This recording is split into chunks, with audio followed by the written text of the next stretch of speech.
이번 사건이 통신사 역사상 최악의 해킹 사고라는데 동의하십니까?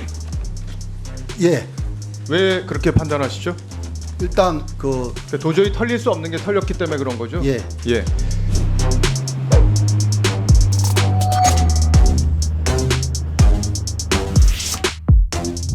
이번 해킹 사건에서 타깃이 된 건 SK텔레콤의 홈 가입자 서버였습니다.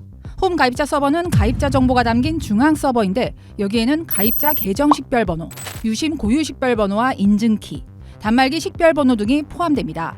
즉 이용자가 누군지 확인하고 이용자가 보유한 통신기기에 문자, 전화 등 통신 서비스를 제공하는 데 필수적인 서버인데 이게 뚫린 겁니다. 민관 합동조사단의 1차 조사 결과에 따르면 가입자 전화번호와 가입자 식별키 등 유심 복제에 활용될 수 있는 정보 4종과 유심 정보 처리 등에 필요한 SK텔레콤 관리용 정보 21종이 유출됐지만 유심 스와핑에 필수적인 단말기 고유 식별번호 IMEI는 유출되지 않은 것으로 파악됐습니다. IMEI는 제조사가 단말기에 매겨놓은 고유 번호인데 제조사와 모델 명칭, 일련 번호 등이 담겨 있습니다. 이 번호를 복제하면 핸드폰을 바꾸더라도 마치 안 바꾼 것처럼 통신 시스템을 속일 수 있는데 여기에 복제한 유심까지 꽂게 되면 진짜 내 핸드폰처럼 쓸 수 있게 됩니다. 이게 바로 심 스와핑인데요. IMEI는 유출되지 않았으니 유심 복제는 가능하지만 마음대로 쓸 수 있는 스와핑까지는 어렵다는 게 조사단의 설명입니다. 가입자 정보를 관리하는 서버 자체가 뚫렸다는 것만으로도 앞선 통신사 해킹과 차원이 다르다는 평가가 나옵니다. 앞서 KT와 LG U+가 털린 건 영업 전산망이나 홈페이지, 부가 서비스 고객 인증 시스템 등 비교적 하위 시스템이었는데 이번에는 통신사 업무의 기본 중의 기본인 통신 서비스를 관리하는 서버가 뚫린 겁니다. 상위 서버가 해킹을 당했기 때문에 그냥 단순히 하위 서버 한 군데가 아니기 때문에 만약에 전체적으로 다 무전 서버들이 해킹을 당했다 그러면 피해가 더 클 수 있다고 봐야 되겠죠. 그렇다면 해커들은 어떻게 이걸 뚫었을까요? 보안업계는 이번 해킹에 BPF 도어라는 리눅스 운영체제에서 작동하는 악성 파일이 활용된 것으로 보고 있습니다. SK텔레콤 해킹 사건이 터진 후 한국인터넷진흥원은 최근 해킹 공격에 사용됐다는 악성 코드를 공개했는데 이게 BPF 도어 관련 악성 코드였습니다. BPF 도어는 정상적인 인증 절차나 보안 솔루션을 피해가도록 설계된 백도어 악성 코드로 2021년 최초로 알려졌습니다. 중국 해커 집단인 레드맨션이 수년간 아시아를 대상으로 한 공격에 사용해왔는데 그렇다고 이번 해킹이 중국 해커 소행이라고 단정하기는 어렵습니다. 왜냐하면 중국 해커들이 최근 이 악성 파일에 사용되는 소스 프로그램, 그러니까 일종의 설계도를 인터넷에 버젓이 공개해놔 누구나 쓸 수 있도록 했기 때문입니다. 자신들의 꼬리표가 된 악성 코드를 공개한 건 추적을 어렵게 하는 일종의 연막작전처럼 보이긴 하지만 그럼에도 다른 나라 해커들이 이를 활용했을 가능성을 배제할 수는 없습니다.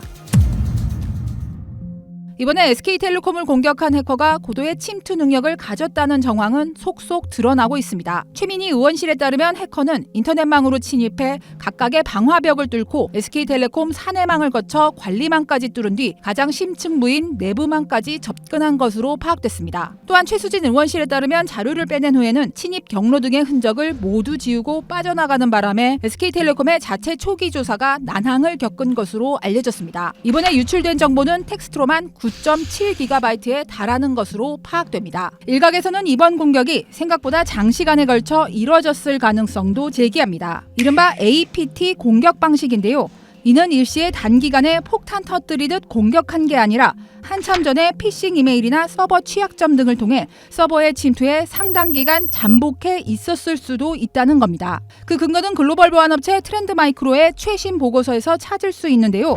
보고서에 따르면 지능형 지속 위협 방식을 쓰는 해커들이 작년 7월과 12월 한국 통신사에 BPF 도어 악성 코드 공격을 한 것으로 파악됐습니다. 그러니까 이때 이미 시도가 있었던 것인데 실제 침투에 성공했더라도 해당 통신사가 몰랐을 가능성이 상당합니다. BPF 도어는 자그마한 데이터 조각을 통해 시스템 깊숙이 침투해 일반적인 통신 경로를 거치지 않고 특정한 신호를 주고받으며 은밀하게 작동해 탐지가 어려운 것으로 알려졌기 때문입니다. 이런 악성 코드를 막으려면 그만큼 보안이 촘촘해야 하는데 특히 서버 보안은 중요한 만큼 돈이 많이 들어가고 관리도 까다롭습니다. 게다가 서버는 관련법상 국가의 보호를 받는 시설이 아니라 정부 관리의 사각지대에 놓여 있습니다. 민간인 통신사가 보호시설 지정을 주도한 데다 서버보다는 통신망 관리에 더 신경을 써왔기 때문입니다. 회사의 의지와 적극적인 투자가 뒷받침돼야만 서버 보안이 제대로 이뤄질 수 있는데 SK텔레콤의 경우 경쟁사와 비교해